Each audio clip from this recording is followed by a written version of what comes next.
The harvest is coming to an end at Route 5 Farm. Yeah, slim pickings out here in the basil. This is the final pick, and we're gonna make pesto out of it. We were just looking at the forecast and feeling like we should probably... The farm is owned and operated by Danielle Allen and Ben Dana. The couple started farming in Burlington before buying this 38-acre farm in Fairleigh about a decade ago.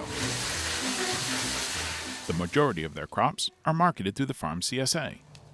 What brought them here is what's been attracting people to this area for thousands of years.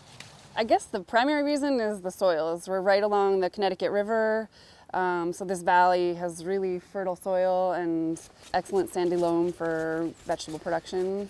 As organic farmers, we're always thinking about the soil first. There's been a few things that I've had to dig a hole into the ground, and it sounds silly, but you get in there and you start seeing the horizons of the soil. Everything that's living is relying on the sun and the 6 inches of soil. The cropland was already certified organic when the property was purchased. As stewards of the land, Dana and Allen have continued to build on that legacy.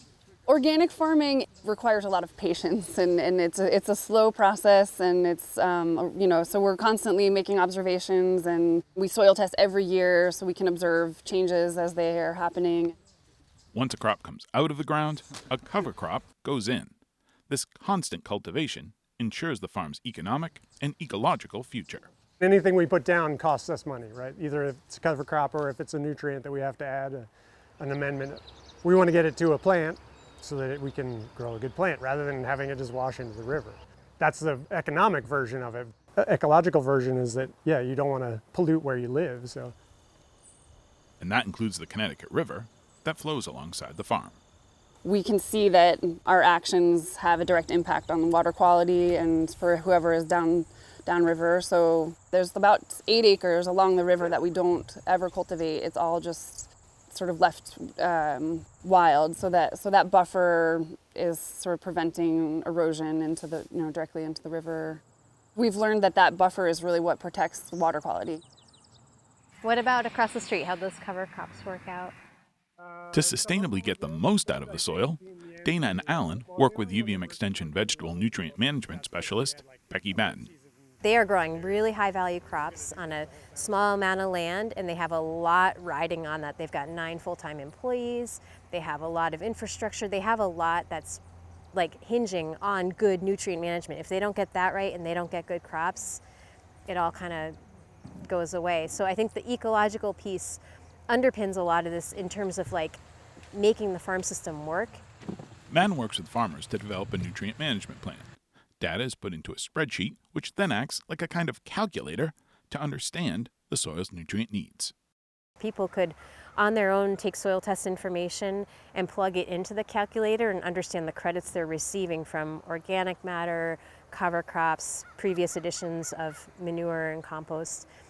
They run it through the calculator, and then we talk about that. We look at that together, and then we work with the other pieces of the puzzle, like what particular amendments they're going to use, how much it costs, where they're going to get it, and then the cover cropping piece is really important.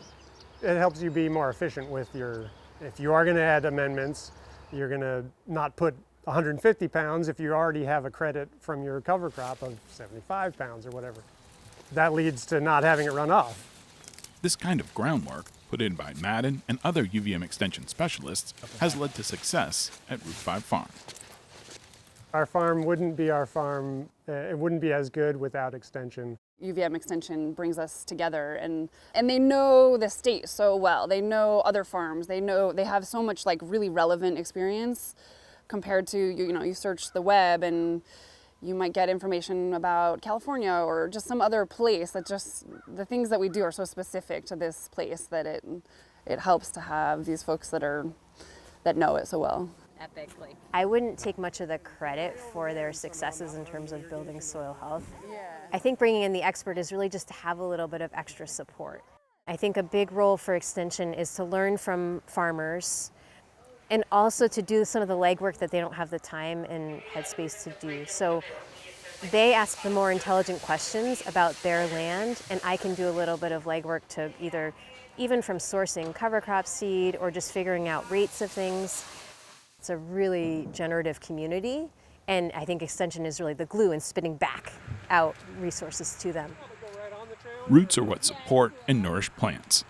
A similar synergy of expert advice and caring for the land is what's led to success down at Route 5 Farm. In Fairleigh, I'm Keith Silva with Across the Fence.